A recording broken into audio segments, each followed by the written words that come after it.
Hello, welcome. This is Anita. I'm one the midwifery trainer for the Dan GH, and today we are going to be talking about how to fill the new Meows shot. So if you check my previous video that was done way long ago, probably around 2021, I did a video on how to fill the Meows shot. There have been so many updates on the Meows shots, and I haven't had a chance to do the documentation with you yet.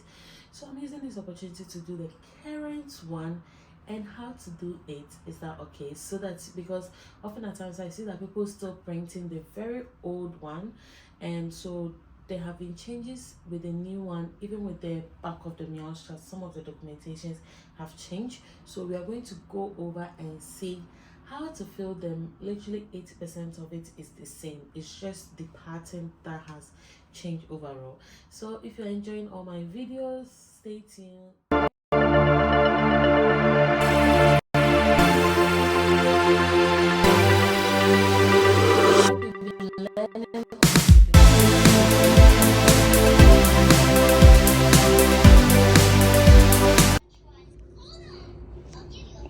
Yes, so this is the new Meows shot document that we use. If you look at my previous video, you realize that there used to be like a table over here.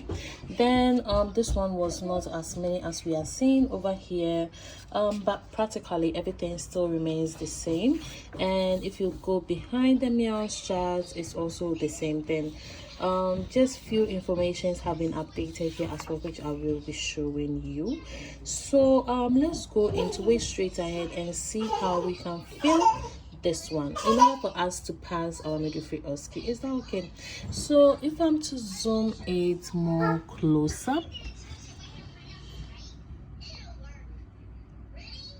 so we have the identification label or name. So in most hospitals we have like a sticker, identification sticker, but this we will have to handwrite it. Often at time it may also be printed for you. So let's see what we are going to input here. Yes, so here name, let's say our patient is Hannah, and let's say is Oli, Hannah Oli. Then date of birth, let's say is 15th of June 1984, and hospital number, let's say is 004322. And the word we are filling this is antenatal word, for example. So this is how you input the identification. But if in your document it has already been done for you, then hooray, you don't need to go through again with your pen. So let's fill what is showing at the other side. So we are going to be filling a first column. So this is the first column, that is like one set of assessments. Then we move to the next column as well. So here we are going to write the date. Let's say the date of assessment is 8th of October 2024. Usually I prefer to write it this way because you wouldn't want to write it into the next assessment, and practically I can't literally write it into this tiny space over here. So I always prefer to write it in a diagonal form out of it. Then at least the examiner can clearly see what is written. And the next one is time. So let's say the time of your assessment is 10:30. So that is also written as well. Moving on to, we have respiration. So let's say your patient's respiration is 18. They want you to write the number 18. It has been given ranges, so I prefer to looking at the range of 18, it falls within 11 and 20, so I'll write 18 over here. Then we have our oxygen saturation. Let's say my oxygen saturation is 99%. It has also been given range, and my 99 falls here as well. So 99%. Then we have administered O2. So if in this assessment your patient is not on oxygen, it didn't state in the scenario that your patient is having oxygen, it never stated anywhere that patient is on oxygen, that means the patient is not on oxygen. Leave it blank, please. This is one thing. If it's not there, leave it blank. Don't try to put any additional information like NA or none or no. Just leave it blank because it is not there. Now we have temperature. They have indicated for here like a tiny box. So let's say our temperature is 36.6. They want us to indicate with a dot, so I call it a visible dot. So if you look at temperature, 36.6 is going to fall between 36 and 37. So I just put my dot somewhere here in the middle, so it's visible enough to see. And we move on to the next one, which is heart rate. So when you look at the heart rate over here, so the heart rate is saying, heart rate is also known as pulse, so don't say heart rate and pulse. It also wants us to indicate with dot. So let's say our heart rate was 80. 80 is on the line, so we do our dot on the line. I hope you've understood it. On the line. Then we move on to the systolic blood pressure. So looking at the systolic blood pressure and the diastolic blood pressure, you know that blood pressure comes in two values. For example, 120, 70, and all those. So let's say our blood pressure, for example, was 160, 90. They have indicated that we should use an arrow and short dashes. Often at time, most people tend plotting the 160 and the 90 all here. But they have given you a slot for diastolic and a slot for systolic. So in order to reduce this confusion, which often can cause you to fail your Osce, you look for your arrow 160. I can see my 160 is here, just on the line. Then I look for my 90. My 90 is here. Then I meet the two with short dashes. Perfect, you are good. But if you don't take care and you are like, oh, 160, I can see 160 here, 90, I can see 190 here, you might end up plotting your arrow here, and that will make you feel your Osce. So when coming down, we have urine passed. All our patients have passed urine, whether antenatal, postnatal, they have always passed urine, because she's going to provide you with a urine sample. But postnatal, we don't do urinalysis, and in your assessment you would have asked her, Helen, are you able to pass urine with comfort or discomfort? Definitely she has passed urine, so we are going to indicate with a Y because they have stated it here for us. Now coming to proteinuria, let's pull it up a bit more. Oh, my daughter has scribbled on my document, apologies. Okay, so on the proteinuria, we have 2 pluses and more than 2 pluses. That means that if you had 1 plus, you cannot plot. That is the rationale. If you get 1 plus, you cannot plot because there is no indication for 1 plus. It is 2 pluses or above. So let's say our proteinuria, we had protein in urine during our urinalysis, and it was 2 pluses. So 2 pluses. Then amniotic fluid. During your assessment, you ask patient, do you have any vaginal loss? Patient said no. Then that means that there is no amniotic fluid. It's still intact. We don't know the color, whether it's clear, whether it's pink, or whether it's green. So we don't know. So we leave it blank. Then we move on to, even if patient has her mucus plug. Mucus plug is not amniotic fluid.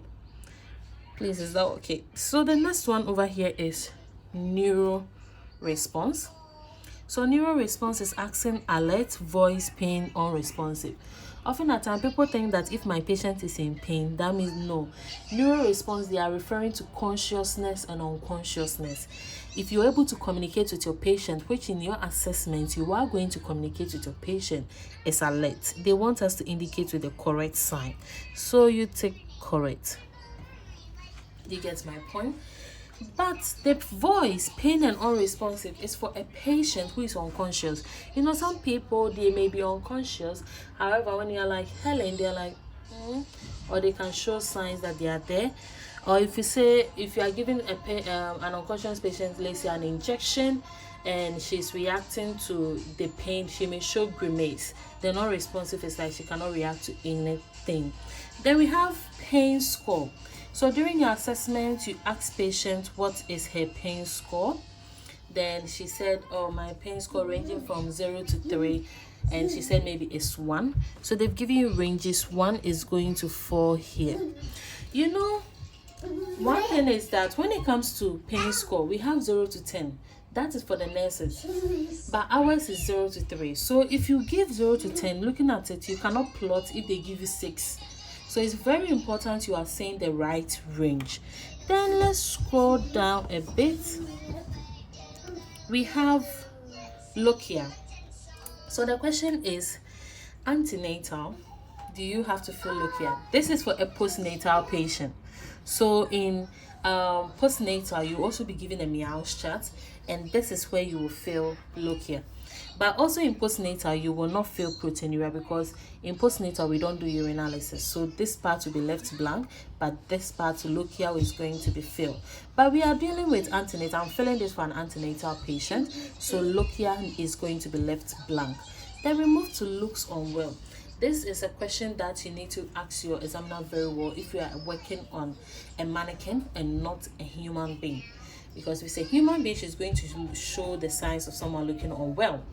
But if it's a mannequin you are working on, you need to find out from the examiner that does my patient looks well or unwell. You know, there's a difference between looks and feels unwell.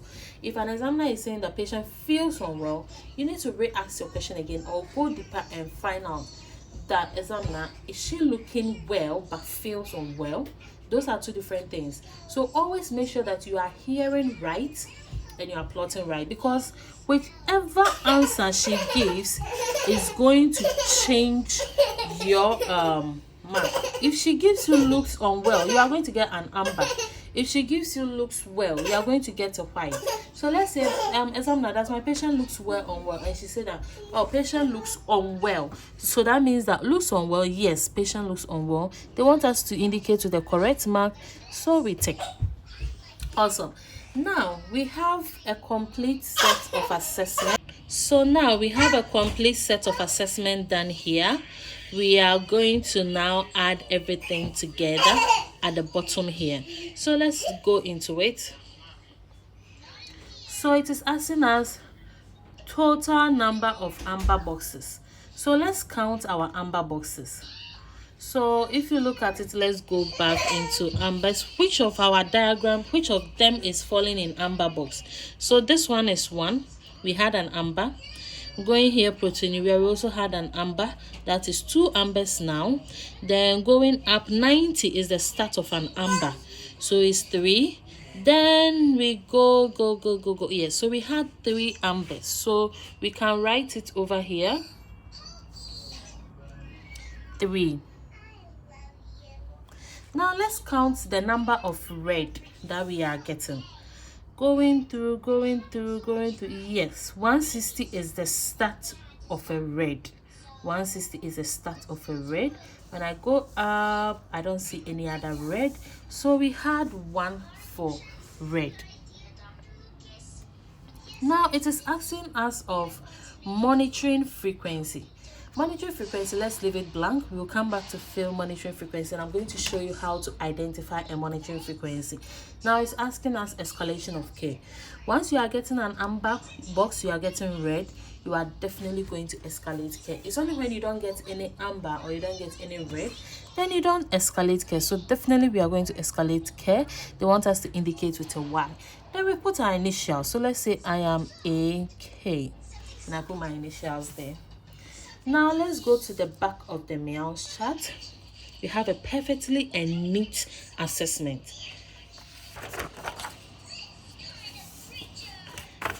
Now on the back of the Meows chart, as you can see, yes, so this is the back of the Meows chart, but this is our main focus. This is where we are coming to focus on. So we have 1 amber box, 2 or more amber box, or 1 red and 2 red.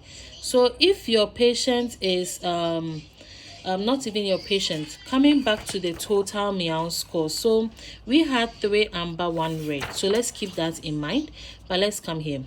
If you add up your amber and red boxes, you had just 1 amber. That means that this is the information you are going to be picking for your recommendation during your handover.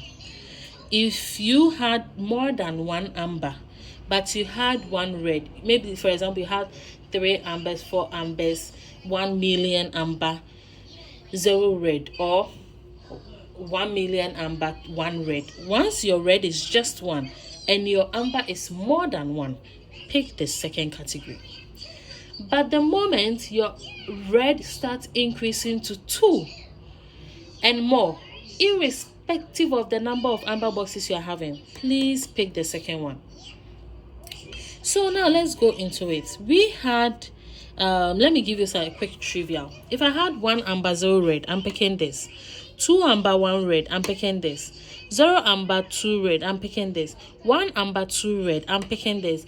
3 amber, 2 red, I'm picking this. 1 amber, 1 red, I'm picking this. 1 amber, 0 red, I'm picking this. So this is just an example of what. And so in my situation, I had 3 amber and 1 red. So I'm going to pick this set of information here. Now, what is it saying? These are my recommendations. If I'm handing over to the examiner, I will be saying, inform midwife in charge, immediate referral to obstetric registrar, increase frequency of observation to every 30 minutes. So this is what we call monitoring frequency. So they are saying that since we chose this set of information, they are saying we should increase frequency of observation to every 30 minutes. So I come back here, and the monitoring frequency over here, let's increase that.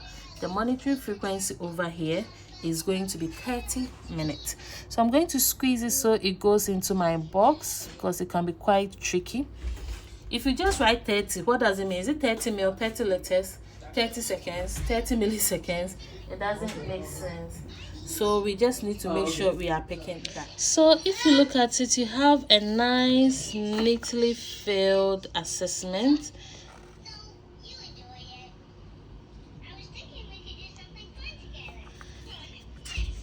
So as I mentioned during your handover, this is what you are going to be reading out, plus add about 3 or 4 recommendations of your differential diagnosis. For example, let's say that if your patient what could be differential diagnosis we can use in antenatal.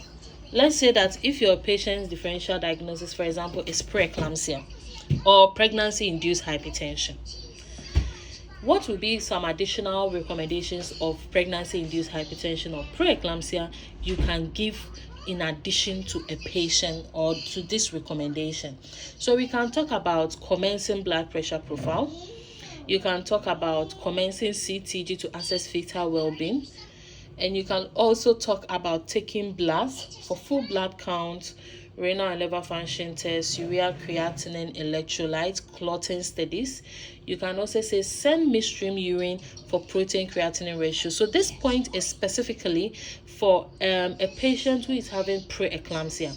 But if a patient is having pregnancy-induced hypertension, they do not have proteinuria, so this point will not fall. So if your differential diagnosis is pregnancy-induced hypertension and you go and write send midstream urine for protein creatinine ratio, during your urinalysis there was no protein in urine, so why are you still sending for protein creatinine ratio?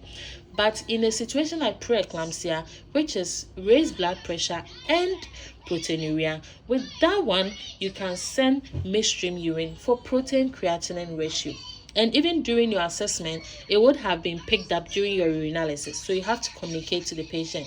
You can also add additional points like encourage rest, hydration, maturation, administer prescribed antihypertensive and analgesics. So analgesics will be for a patient who is having headache and stuff. So these are just additional recommendations you can add to this, and that will help. And even these recommendations could be the same thing you will be writing in your planning as well. So it's a bonus. Now let me show you something. This is what can easily make you also fail your midwifery Osce. You see, I've done this perfect nice Meows chart, but I realized that I have made a mistake on my Meows. For example, let's say that I wanted to plot 85, but I've plotted 80. So then I do this. If you do this, how will the examiner know that which one is correct? So you are giving a guesses for the examiner to choose. If you have plotted twice, just know that you are going to fail your assessment, because we can't tell what you have plotted. Someone will say, I will cancel. So let's say you cancel. it's still making the whole thing look nasty, isn't it? But that is the only slot you have. So I will advise the best thing to do, and also to be on a safer direction, is strike out your assessment and sign against it. Okay, so you have signed against it, and quickly fill a new one over here. So 8th of October 2024, 10:30, my 18. So this will also depend on how fast you were during your assessment, because if you are not quick in your assessment, then that means that you will be fumbling. You are going to be under pressure. You wouldn't know whether to cancel, and so it's just going to be a whole thing altogether for you. So please be quick in your assessment so that you have enough time to go through your assessment, and also to easily identify any mistake you would have done in your assessment. Is that okay? So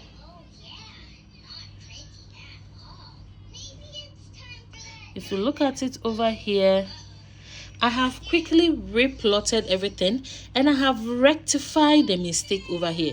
So I will equally show you to inform the examiner that, examiner, I have made a mistake, I have striked out, signed against it, and done a new assessment over here. But this is also another thing that I think may work. If you make a mistake, for example, this same one, you made a mistake, probably you realize that, oh, no, actually the examiner said 90. It's not 85, so you want to cancel. So you strike it out. You do a small initial over here. Prompt the examiner that, examiner, I have made a mistake on the plotting of my meows. I plotted at 85 instead of 90. I have cancelled, signed against it, and replotted. So this one, you are showing it to the examiner for the examiner to know that this is actually a cancellation. But if you don't show it to the examiner, you just cancel this. You don't let the examiner be aware of what is happening. Because being in clinical error, the examiner is playing the role as a multidisciplinary team. So in clinical setting, if you make a clinical error, you are supposed to inform the midwife in charge. Is that okay? So you still need to let the examiner know of the mistake you have done, because at that point she's playing the role as your examiner, she's playing the role as your multidisciplinary team, she's playing the role as your midwife in charge. So it is right to let the examiner know of the mistake you have done, what you have done to cross it, and then she's aware that this is the correct one you have plotted. But for me, I will always go for this. You cancel everything out, you have a fresh one, you replot it. My signature is here, then I have a neat work. Is that okay? I hope this has made sense. In my next video, I'm going to show you how to do the newborn documentation. So that is going to be very nice. And thank you so much. And I hope my documentation for the Meows is going to help you in your upcoming examination. I can't wait for all the success stories. And thank you so much. Enjoy the rest of your day. Bye.